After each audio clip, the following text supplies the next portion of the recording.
அப்போ உங்களால் விவசாயமோ அல்லது ஒரு பண்ணையோ அல்லது ஒரு தொழிலோ உங்களால் இந்த ஈபி கட்டணத்தை செலுத்திட்டு பண்ணுறதுக்கு ரொம்ப தடுமாறக்கூடிய ஒரு நிலை வந்துடும். அதனால் அந்த பம்பை அப்படியே எங்களுக்கு சோலாரில் மாற்றி கொடுத்துருங்க அப்படின்னு சொன்னாங்க.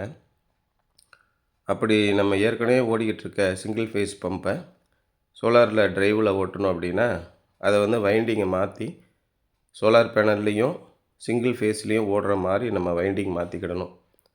அப்போது வைண்டிங் மாற்றுறதுக்கு ஒரு 4500 5000 வரைக்கும் செலவாகும்.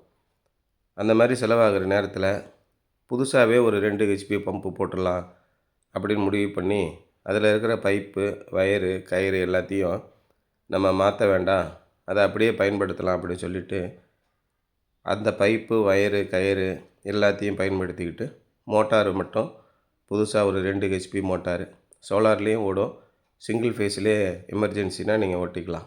அந்த மாதிரி ஒரு பம்பை ரெடி பண்ணி ஒரு 4 சோலார் பிளேட்டு போட்டு 585 வாட்ஸ் பேனல் ஒரு 4 போட்டிருக்கோம். இந்த மோனோக்ரிஸ்டலைன் பேனலில் ஓடக்கூடிய ஒரு டிரைவ் ஒன்று போட்டிருக்கோம். இந்த மாதிரி போடும்போது தண்ணி ஏற்கனவே எப்படி வந்ததோ அது மாதிரி கண்டினியூஸாக வந்துக்கிட்டு இருக்குது. இந்த தண்ணி வரக்கூடிய அளவு அந்த போரில் தண்ணி எந்த அளவு எந்த லெவலில் இருக்கோ அதே அளவு தண்ணி வந்துக்கிட்டு இருக்கும். தண்ணி 180 அடியில் இருக்குது அப்படின்னா அதுக்கு தகுந்த மாதிரி 1.5 இன்ச்சு 1.25 இன்ச்சு தண்ணி வரும். இதுவே தண்ணி 50 அடியில் இருக்குது அப்படின்னா இதே 2 ஹெச்பிக்கு 2 இன்ச்சு தண்ணி வரும். அப்போது ஒரு மோட்டாரில் தண்ணி வருது அப்படின்னா இந்த போரில் இருக்கிற நீர் மட்டத்தை பொறுத்து தான் நமக்கு தண்ணி வரும். அதேமாதிரி வானத்தில் இருக்கிற வெயிலோட அளவு, நிறைய பேர் சூடான உடனே நிறைய தண்ணி வரும், குளிர்ந்த உடனே தண்ணி வராது அப்படின்னு நினைக்கிறாங்க. இந்த சோலார் பேனலுடைய தத்துவமே வெளிச்சம்தான். நல்ல பிரகாசமான வெளிச்சம் இருந்தால் அதிகமாக வரும். அதோட இந்த மோனோக்ரிஸ்டலைன் பேனலு குளிர்ச்சியாக அதிகமாக பிரகாசம் இருந்துச்சுன்னா நல்லா ஒர்க் பண்ணுது. இந்த மாதிரி சோலார் பம்பு நீங்கள் போடும்போது எத்தனை ஹெச்பி போடணும், எத்தனை பேனல் போடணும், இதெல்லாம் முடிவெடுக்கிறதுக்கு முன்னாடி நம்முடைய தேவையை நீங்கள் தெரிஞ்சுக்கங்க.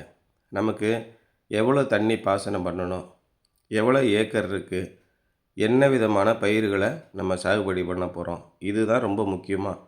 ஒரு ஏக்கர் இருக்குது, அதில் 80லேருந்து 90 தென்னை மரம் வைக்க போகிறோம் அப்படின்னா அதுக்கு சொட்டு நீர் பாசனம் போதும்.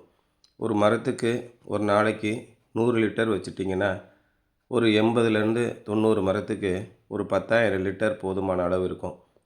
இதுவே ஒரு ஏக்கருக்கு நீங்கள் நெல் விவசாயம் பண்ண போகிறீங்க அப்படின்னா 80,000லேருந்து 1,00,000 லிட்டர் தண்ணி வேணும்.